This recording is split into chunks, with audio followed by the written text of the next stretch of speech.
you know your boy King had to respond to this nonsense. You know, I couldn't let this one slide. Never.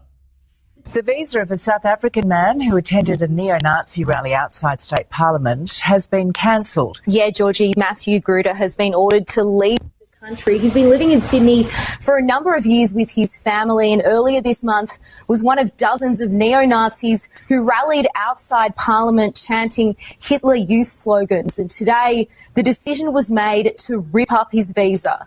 Border Force is in the process of contacting him to tell him he is no longer welcome in Australia, and if he doesn't leave immediately, he will wind up in immigration detention. Visas are there given for somebody to be a guest in our country. We do not want to import hatred from around the world. I do want to focus on one of the men. He has really dominated the headlines. His name is Mathew Gruter. Now, based on the ABC's reporting, we've learnt that Gruter attended the rally and that he was wearing, I said before, that bracelet. He was wearing a bracelet engraved with blood and honour. Again, that's the Nazi slogan. The reason there's been so much interest in Gruter specifically is because he's actually a South African national. He is not an Australian citizen and he is in this country on a visa. He has since had his visa revoked and he will be deported from this country. I'm assuming that was a decision by the immigration department. It was Tony Burke who announced the decision this week. There was an immigration raid. It was like a 7 a.m. very early morning immigration raid after he was identified and he was detained. He is now at Villawood Detention Centre where he is awaiting deportation, which Burke says he expects will happen very soon. A South African man who attended a neo-Nazi rally on the steps of the New South Wales Parliament will be expelled from the country after the immigration minister cancelled his visa. He will remain until either he gets his own ticket to leave Australia or otherwise he'll be deported. And if someone turns up for the purposes of just abusing people and wrecking the place and damaging the cohesion, you can ask them to leave. And Australia's asked him to leave. There is no place in Australia for those hateful views. Freedom of speech does not extend to being divisive and hateful about people in our community. We don't accept that. Peace and Pan-Africanism to all my African brothers and sisters from all around the world. Welcome back to King Seso. I'm your host, Kagiso Hlongwane, host is in Jivasono, and we're back at it again with another one. And this time around, we are addressing this racist piece of waste of space that are so privileged as white people that whenever other countries don't want them, they can come back to South Africa. And they call them actually South Africans. They don't call them Dutch settlers like President Donald Trump is calling them. They are foreigners here in South Africa who we have welcomed here, we are living with here, and they managed to have so much hate for the native South African people that they left the country on a working visa. Apparently he's an engineer working there in Australia, and he started joining groups that are Nazi related. They are fighting. They're saying Australia must be for white people and all of those things. And if you guys know the history of Australia, in fact, the history of the whole world, if you go and Google the indigenous people of Australia, New Zealand, wherever, China, Germany, wherever, Google the indigenous people, they'll come up as the Moss. And that's a scientific fact everywhere. So now we have a situation in our country where this piece of nonsense comes back to our country. He's named a South African. This is a South African. Racist piece of nonsense. And they say rightfully, you have to treat a person with a visa as a guest, and you must be able to revoke that visa at any time should that person misbehave. And that's what we stand for. And that's why people think that maybe Pan-Africanism means no order. Pan-Africanism is the highest order of everything. You have to behave, and you have to make sure that you are in the right side of the law. And that also refers to the citizens of the country, me and yourself, cannot abuse our citizenship of South Africa to abuse or discriminate against another person of another nation. You understand what I'm saying? So what kills me here is that many South Africans are blind enough, because they've always wanted participation and inclusion to the economy, and just to be there, just to have jobs and everything. Many South Africans think that after 1994, there was a peace flag being waved somewhere, and the hearts of racist people changed, and they started loving South Africans. It's not possible. We know for a fact that there's many people, many Afrikaner people that left South Africa after Mandela became president, because they said, I will not be in a country where the president is black. It's a fact. They left again after Thabo Mbeki. They left again after Jacob Zuma and Cyril Ramaphosa. They are still living even now. And the problem is that when they leave, they don't relinquish their citizenship of South Africa. So whenever it can go tough, wherever they are, in Germany, in the USA, because I see a lot of farmers, Afrikaner farmers struggling in the USA, they've got a ticket to come back home. They've got a ticket to come back home. And that is the problem. We, as African people, can't go anywhere. Can't go anywhere and have a ticket to come back home. Everywhere we go, we are being treated and reminded that we are foreigners. And that is why I stand and defend Africans. Because this is the only continent we can truly call home. No other continent. They can go anywhere. They can go to Germany and say, I'm half German, I'm half Australian, I'm half Italian, I'm half, they can go and say, I'm half Dutch, I'm half anything. They can say it and go there and be welcome there because of their skin tone. But immediately when an African moves around, they get reminded that, hey, you are not from here. You're not from here. But anyways, this waste of space has landed in South Africa, and he was at the airport, OR Tambo Airport. And guess what? At the OR Tambo Airport, he's misbehaving there. He's misbehaving. How tolerant is South Africans? As South Africans, we are tolerant at a different level. We are so tolerant as South Africans. And all those who claim to be patriotic never bothered to go and shugumisa this person. And let's listen to what he's saying here. Enough now. It's enough now. He's pushing people. First day back, he's pushing people. There's no need for that. There's no need for this. But why are you targeting me instead of all these people? What do you think? First day. Murderers, rapists, they get to stay. I get detained 6 hours off after my visa cancelled by the ministry itself.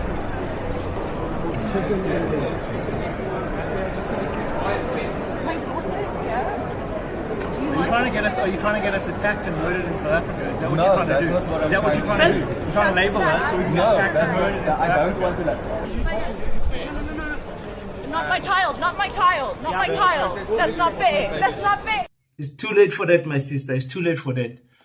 He says, first of all, he started pushing people around. I wish I was that journalist. Totally left hook, straight right. Yo. Hi, South Africans, we are tolerant, yo. Our Ubuntu spirit is our weakness as South Africans, as African people, actually, in general. Our Ubuntu people, our welcoming spirit is our biggest flex and our biggest weakness. Come on, somebody in the comments say, I hear you, King. He says, murderers, rapists, and get to stay. He's referring to African people because that's what their group is saying in Australia. They're saying, listen, this black murderers and rapists, they get to stay here, but our guy gets deported. He says, I got detained for 6 hours and whatever. I hope Australia maintain this. I hope Australians maintain this. And he says, are you trying to get me killed here? Are you trying to profile me? Are you trying to get me murdered? This is the first day. Our immigration officers did not bother to go and welcome this person properly. Because what they were supposed to do, they were supposed to take him through customs and check him, check his money, freeze his account, make sure this person feels that what he has done there representing South Africans, because it's going to reflect badly on other Afrikaners races that go there. They're going to start getting it hard and hard to get a visa for them that side. And we as Africans, South Africans, don't want that. We want it to be easy for them to get visas there so they can stay there. But they must behave there. They must not represent South Africa there with their nonsense there. So this is the type of people that we have in South Africa. Like I'm saying, 1994, no reset button was pressed in their hearts. Racist to the core. Racist to the core. No questions about it. And the problem with white racism is that it's taught in the families. And we have heard that many times. Carl Niehaus and many white people come out and say, in my family, we've been taught that black people are nothing. I told you guys that this nonsense, and I see black people adopting it. Respect is earned. You have to earn my respect. Black people, we don't teach that. In our family, respect is taught, and you respect everyone. Whether it's a street kid, whether it's an elderly person, whether it's a young person, you respect everyone. And if everyone is respecting everyone, then nobody needs to earn anybody's respect. That is the African Ubuntu spirit. You understand what I'm saying? So that's the issue. But we have lost those morals as even us as people. We have to go back to who we are. We have to go back to who we are. Now, my problem is that in South Africa, we have people, the Dutch, specifically the British, who gave themselves citizenship of our country. We must never forget that. There's that famous movie scene in the Shaka Zulu movie, the original one. Directed by white people, by the way, but they put this piece inside. And in some movies, you can't even find that clip. I played it here some time ago, last year, but it has copyright protection, so I can't play it. They will take my video down. In that video, Shaka Zulu is asking one of the British soldiers. He's saying the Dutch, one of the British soldiers. He's saying to them. The British soldier is saying, Baba, the land that we are living in is vast. Your land is vast. We can coexist without even stepping on each other's toes. Your land is big. And there's no problem with us working together and everything. And Shaka Zulu asked this question. And I hope it's a real interpretation of what Ushaka was saying. Shaka says to them, he says, me and you, who is African? The person says, surely it's you, Baba. He says, okay, your children who are going to be born here and who does not know the land that you come from, between your children and my children, who are African? And that guy scratches his head. He's like, that's a point. He says, now imagine 2-3 generations later, where your land is no longer talked about. Only this land that is beautiful and milk and honey. That's the land that your people will know. Between those people and my people, who are African? And that question forever rings in my heart when I say the Dutch and the British people conquered and murdered our ancestors and gave themselves citizenship. And started in 1948, the apartheid, is it 42? 48. The apartheid system, where they now systematically, by law, started discriminating against black people. And it took only those 50 years of pure apartheid after the colonization of our country to completely change the mindset of our people.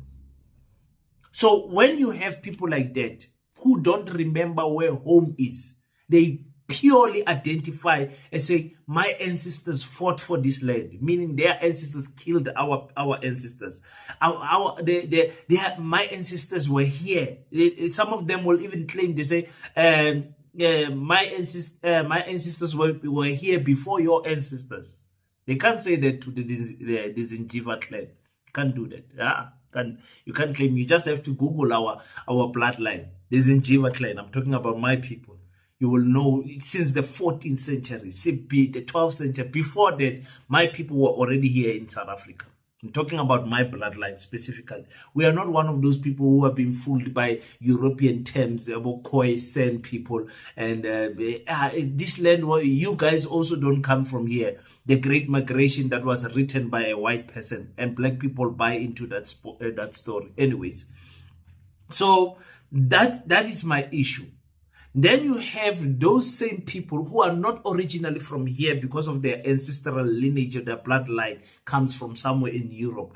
They gave themselves citizenship here and started calling themselves Afrikaners, Africans.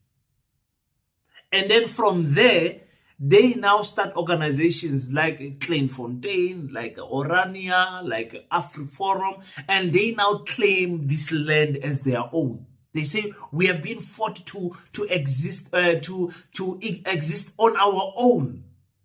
We want to be on our own. We don't want these people that we found here. We don't want them. We want to live alone. And now you have a situation where they can go and lobby in America, lobby in the UK. When you ask them, but is this not treason? What you are doing? And they say, but the ANC did the same. During apartheid, the ANC was going and lobbying Russia, Cuba, China, the Chinese Communist Party, and all everywhere are seeking for help. This is what we are doing also for our people. They have forgotten that they are not from here. Now you have a situation where they even go a step further. People from Europe come in South Africa, start a political party, and they say they want Cape independence. Cape independence. And South Africans, we're doing nothing about it. We're doing absolutely nothing about it. Listen to this. Today, I'm going to make 5 statements which I believe are critically important to our future happiness and prosperity, and I'm going to provide supporting evidence so that you can check for yourself that what I'm saying is actually true. Number 1, there's a fundamental ideological divide running through the heart of South Africa. Ignore it at your peril. Number 2, coalition governments will not solve our problems. We have to change the system of government. Number 3, we have a legal right to self-determination. If we want a future here in South Africa, we need to exercise it. Number 4, Cape independence is the best solution for the people of the Western Cape and for everybody else in South Africa who shares our ideological views. And number 5, if you want Cape independence, then you're going to have to vote for Cape independence. And in this video, I'm going to pack out each of these statements. If you go on the Cape Independence Facebook page, you will hear him breaking down all of those topics one by one, making videos. Vuyo Zungula opened a case against this guy. He said this guy's visa must be revoked. His citizenship must be cancelled. He must go back home. But I don't know where has that ended, because sometimes politicians do things for popularity and everything, and nothing actually happens after everything that has been said. So Phil Craig is one delusional immigrant in our country who wants to separate the people of the Western Cape from the rest of South Africa. Now, people of the Western Cape are special. The colored people of the Western Cape and the white people of the Western Cape, the black people of the Western Cape, something special. It's not like the other countries. We must remember that in 1994,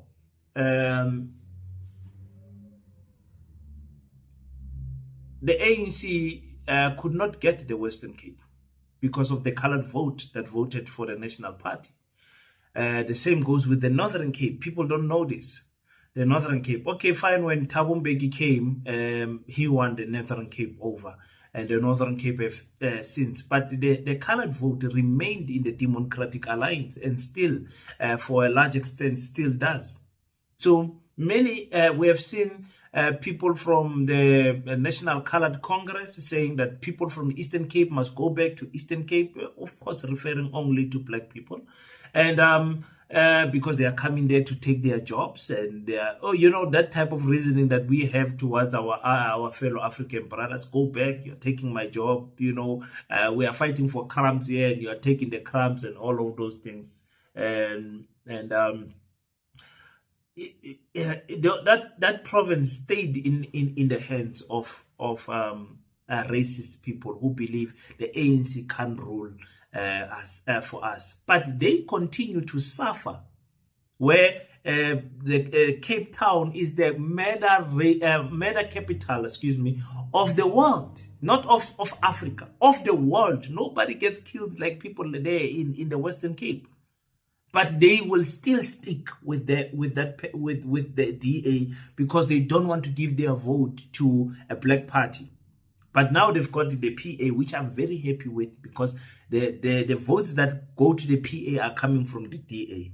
Understand? So I'm very, very happy with that. If I was Gaten Mackenzie, who stays actually in Cape Town, he's got a house there, he votes in Cape Town, I would put all the millions of rands that I have to win an election there. I would do it. I would really do it. Or even not win an election, put the DA to underneath 50%, so that the other political parties can form a coalition and probably put the PA as the ruling party there or whatever. I don't like the PA's politics and whatever, but I choose anything except for over DA. I choose anything except for Freedom Front Plus and all that other nonsense. But I'm saying I choose anything that is not DA. I choose it. I would choose Cyril Ramaphosa to rule this country again than to have Helen Zille be our president in South Africa. I don't want to be the generation that leaves, that re-elects a racist white somebody to come and rule over our country. I don't want to. There might be other people like Abukal Nians, who's this young boy, Peter Kriel, who understand the struggle of black people, and they are genuinely speaking about it and speaking against it to their people, and those are the people that must be allowed in position of power, not this John Steenhuisen and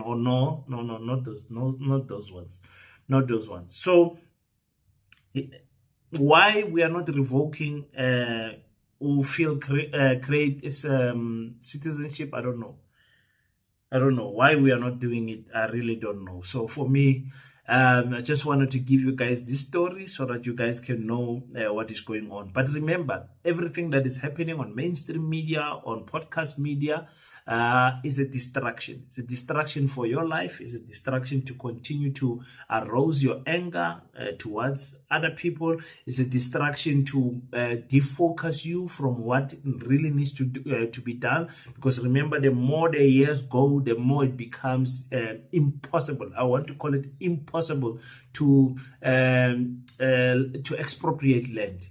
Never mind with compensation or without compensation, it becomes impossible. I always make the example of Kimberley belonged to Kgosi Kgaleshiwe. But Kgosi Kgaleshiwe was kicked out of this land with his people by clapping and pushed to the side. And the big hole was dug by our own people, and a city was erected in around the big hole. And now in that city, black people also stay there, colored people also stay there. So you can't, when you say you want to expropriate Kimberley, are you meaning you're gonna kick the black people out also, or whatever? What are you saying? So the more time goes, the more we get closer to 50 years of artificial democracy, the more people are going to say, hey man, leave that thing of yours of land expropriation. That thing, we've been in democracy for 50 years. Leave that thing. The longer we go, the longer the interest is going to die off. One thing. Second thing is that the longer we go, still continue to complain and do nothing about our situation, the longer it is going to be more difficult to do something about it. That's why we have the Pan-Africanist School of Economics, Technology and Agriculture, and that is our main focus. Focus on what? On the mind.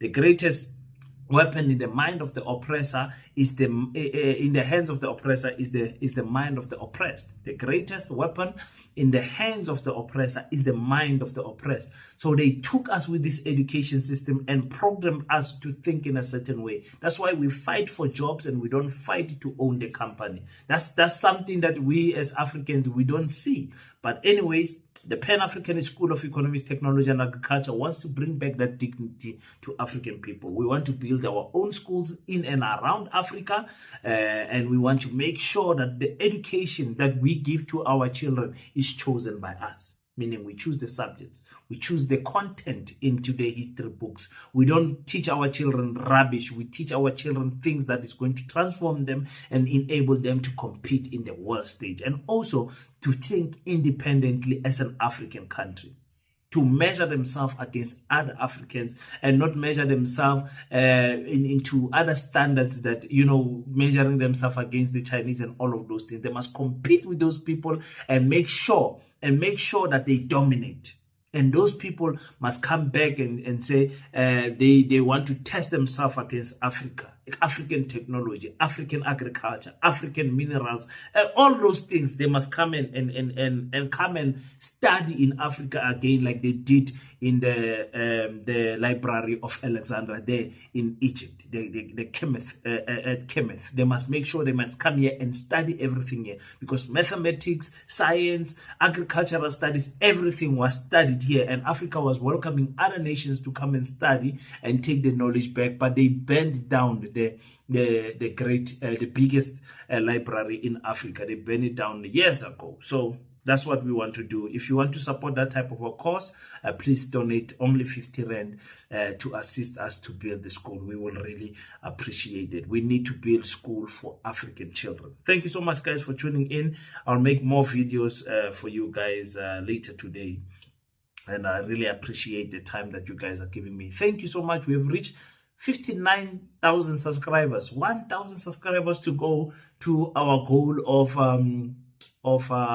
60,000 subscribers the year 2025. We can do it. Only 1,000 subscribers in 2 months, in 2 weeks. I mean, we can do it. We can do it. I believe that we can do it. So if you haven't already, click the subscribe button, and let's make sure that we stay positive as African people, stay safe. As I saw, as I was glancing through my phone, 10 people died. Some guys, stay safe, man. Stay safe. Guys, can't you guys buy your alcohol and just drink at home? Why must you be at a noisy place? Hey, us who don't drink suffer because it feels like people feel like we are judging them. But if you can go at a space where people can just come and shoot randomly, man, people, just save yourself this type of trauma, man. Save your family this type of struggle. Just change, man. Change, man. And my heart gets broken because you see the young lives, breadwinners being taken from the face of the earth because of in the name of nice time. Man, guys, come on. Click the subscribe button. Till we meet again, don't forget to pray. But after you pray, stand up, African child, do your best so that God can do the rest. Peace in Pan-Africanism. I salute you.